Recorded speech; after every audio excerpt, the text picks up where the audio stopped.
ప్రభుత్వం రాకముందుకు గతంలో ఎట్లా ఏమైనా ఇబ్బందులు ఎదుర్కొన్నారా ఇట్లాంటి విషయాలలో బీఆర్ఎస్ ఉన్నప్పుడు? సి కాంగ్రెస్ ప్రభుత్వం రాకముందు కేటీఆర్ గారు ఒక ప్రామిస్ చేశారండి. మూసీ సుందరీకరణ చేస్తానని చెప్పారండి. అప్పుడు మేము చాలా హ్యాపీ ఫీల్ అయ్యాం. ఎందువల్ల అంటే మూసీ సుందరీకరణ జరుగుతుంది అండ్ ఈ బ్రిడ్జ్లు వస్తాయి, మా ఇళ్ళలు కూడా రేట్లు పెరుగుతాయని చాలా హ్యాపీ ఫీల్ అయ్యాం.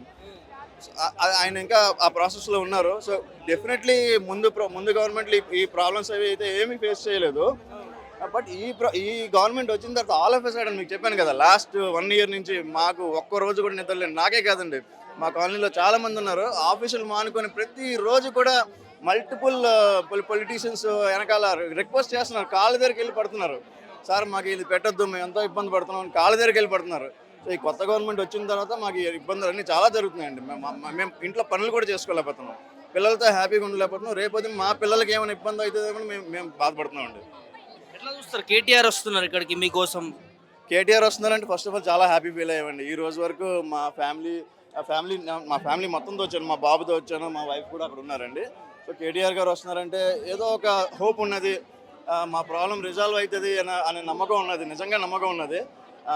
ఈ రోజు దాకా కేటీఆర్ గారు ఇక్కడికి రావడం అనేది జరగలేదు, ఈరోజు జరుగుతుంది. సో ఆయన వస్తున్నారంటే కంపల్సరీ ఏదో ఒక సొల్యూషన్ వస్తుందని మాకు నమ్మకం ఉన్నదండి.